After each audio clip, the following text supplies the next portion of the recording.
Bonjour à tous, et bienvenue dans ce troisième épisode des idées fausses. Depuis quelques années se pose enfin le débat sur la sortie de la France de la zone euro, voire le démantèlement complet de la zone et le retour aux monnaies nationales. Pour ceux qui défendent cette option, les industries des pays du sud de l'Union européenne souffrent de ce que l'euro soit une monnaie trop forte. Leurs productions sont donc plus chères quand elles tentent de les exporter hors d'Europe, mais en même temps, en Europe aussi, avoir la même monnaie que l'Allemagne, grande puissance exportatrice, pose problème.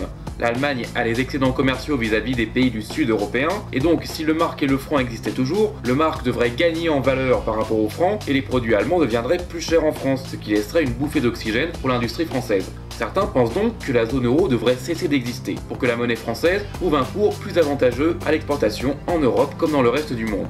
Pour parler techniquement, posons que si la France sortait de l'euro, il y aurait deux hypothèses. Soit l'euro disparaît complètement, et en sortant de la matrice euro, on se retrouverait avec un néo-franc, un néo-mark, une néo-lire, néo-peseta, etc. Soit alors, une zone euro continuerait d'exister sur les pays du nord de l'Europe par exemple. Ainsi, quand le franc réapparaîtrait, il aurait d'abord une parité de 1 franc pour 1 euro, ou le mark si l'euro n'existe plus, puis ensuite ce cours changerait, et le franc vaudrait sans doute rapidement moins d'1 euro ou mark.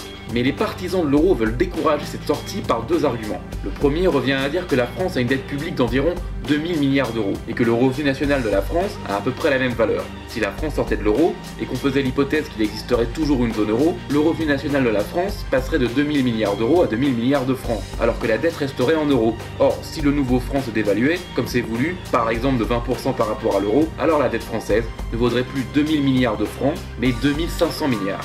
Cet argument a été contredit par des économistes qui invoquent une loi généralement admise sur le plan international, la Lex Monetae, qui veut que les contrats signés avec un État soient, sauf mention contraire, libellés dans la monnaie du pays, même si celle-ci change. Ainsi, notre dette restera en francs après la sortie de l'euro et n'augmentera pas en valeur si l'euro se réévalue par rapport au franc.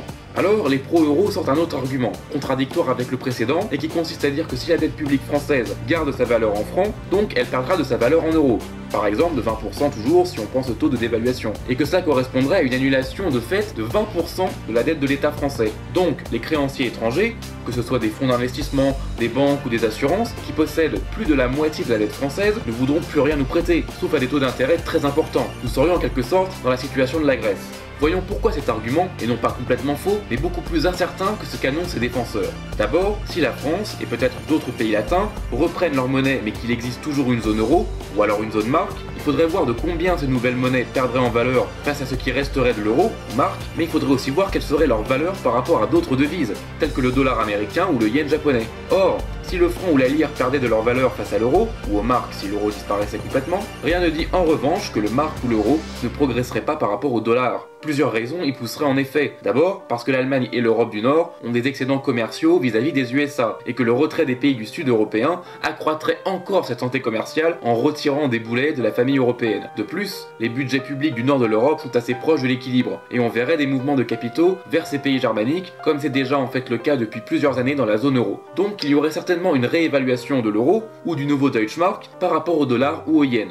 Et du coup, logiquement, une dévaluation de 20% du nouveau franc par rapport au mark, ce qui est le but de la sortie de l'euro pour la France, ne signifierait pas forcément une évaluation de 20% par rapport au dollar. Et donc, pour un investisseur qui compte en dollars ses créances sur l'État français, il n'y aurait pas un défaut de 20% avec la sortie de la France hors de l'euro, mais beaucoup moins que ça. Bien sûr, tout ceci constitue des hypothèses, et il est cependant à prévoir que la monnaie française se dévaluera quand même un peu par rapport au billet vert, puisqu'il est tout de même question que les produits français soient moins chers sur le marché mondial et pas seulement européen. On peut aussi faire l'hypothèse que l'euro ou le mark garderont la même valeur en dollars avant ou après la sortie de la France, et que la dévaluation du franc en euros sera la même que celle du franc vis-à-vis du dollar. Mais ce n'est qu'une hypothèse, et pas la plus probable. En bref, il ne s'agit pas de dire que la sortie de l'euro serait un chemin bordé de roses, mais qu'elle ne se déroulera pas forcément dans les conditions dramatiques annoncées par les Cassandres. Et surtout, quand on vous parle de dévaluation des monnaies, demandez toujours précisément de quoi on vous parle, et rappelez-vous qu'un événement arrive rarement seul et sans contrepartie en économie.